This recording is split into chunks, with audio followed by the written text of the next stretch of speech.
मौत की वो हकीकत जो हर मुसलमान को जाननी चाहिए। बिस्मिल्लाहिर्रहमानिर्रहीम।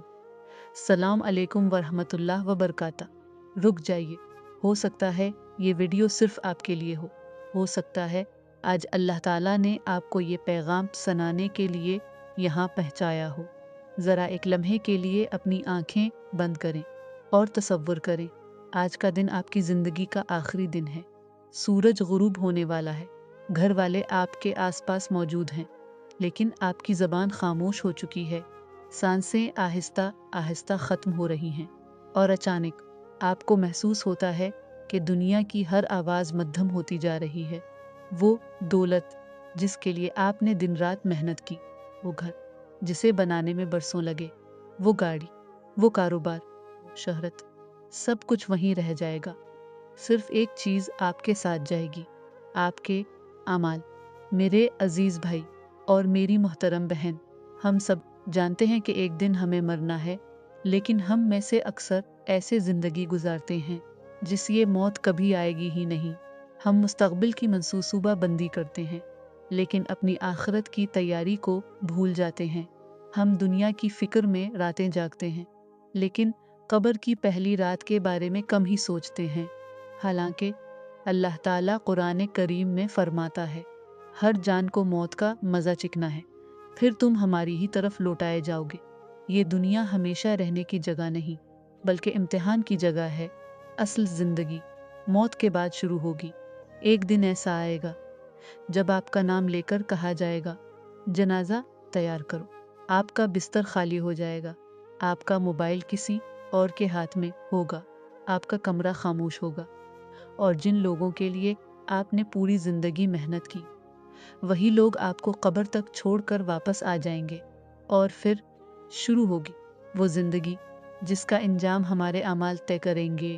तो आइए आज कुरान और सही अहादीस की रोशनी में जानते हैं, मौत के वक्त क्या होता है, रूह कैसे कब्ज़ की जाती है, कब्र की पहली रात कैसी होगी, और वो कौन से आमाल हैं जो कब्र को जन्नत का बाग बना देते हैं या अल ना करे अजाब की जगह बना देते हैं। इस वीडियो को आखिर तक ज़रूर देखिए, क्योंकि हो सकता है ये वीडियो आपकी ज़िंदगी बदल दे और आपकी आखिरत भी। आइए अल्लाह का नाम लेकर आगाज़ करते हैं। मेरे अजीज़ भाई, सोचिए, अगर अभी इसी लम्हे आपके पास मुल्कल मौत आ जाएं, तो आपकी हालत क्या होगी। यही वो हकीकत है जिससे दुनिया का कोई इंसान नहीं बच सकता। अल्लाह ताला कुरान करीम में फरमाता है, कह दीजिए, मौत का फरिश्ता जो तुम पर मुकर्रर किया गया है वो तुम्हारी रूह कब्ज़ करेगा, फिर तुम अपने रब की तरफ लौटाए जाओगे। ज़रा तसव्वुर कीजिए, इंसान अपने आखिरी बिस्तर पर लेटा हुआ है, घर वाले इसके इर्द गिर्द खड़े हैं, कोई दुआ पढ़ रहा है, कोई रो रहा है, कोई डॉक्टर को बुला रहा है। लेकिन एक वक्त ऐसा आता है जब दुनिया का कोई इंसान इसकी मौत को नहीं रोक सकता। अगर वो शख्स ईमान वाला और नेक अमल करने वाला हो, तो अल्लाह ताला के हुक्म से रहमत के फरिश्ते आते हैं। वो उसे खुशखबरी देते हैं कि अल्लाह की रज़ा, इसकी मग़फ़िरत और जन्नत उसका इंतज़ार कर रही है। इस वक्त मोमिन के दिल से खौफ कम होने लगता है और अल्लाह पर यकीन बढ़ जाता है। लेकिन अगर इंसान ने पूरी ज़िंदगी अल्लाह की नाफरमानी में गुजारी हो और तौबा के बगैर दुनिया से जा रहा हो, तो इसके लिए ये लम्हा बहुत सख्त हो सकता है।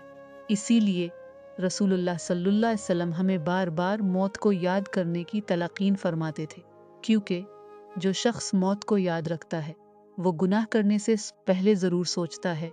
मेरे भाई, हमने अपने मुस्तक़बिल के लिए बहुत मंसूबे बनाए हैं, लेकिन क्या हमने कभी अपनी कब्र के लिए भी तैयारी की? क्या हमारी नमाजें वक्त पर अदा होती हैं? क्या हमारे वालिदैन हमसे राज़ी हैं? क्या हमने किसी का हक तो नहीं मारा? क्या हमारी ज़बान से किसी का दिल तो नहीं दिखा? ये वो सवालात हैं जिनका जवाब हमें आज ही अपने आप को देना चाहिए, इस पहले कि बहुत देर हो जाए। मौत ना बूढ़े को देखती है, ना जवान को, ना अमीर को, ना गरीब को। जब अल्लाह का हुक्म आ जाता है तो एक लम्हा भी आगे या पीछे नहीं होता। इसलिए आज से, इसी वक्त से अपने रब की तरफ लौट आइए, क्योंकि हमें नहीं मालूम अगली सांस नसीब होगी भी या नहीं।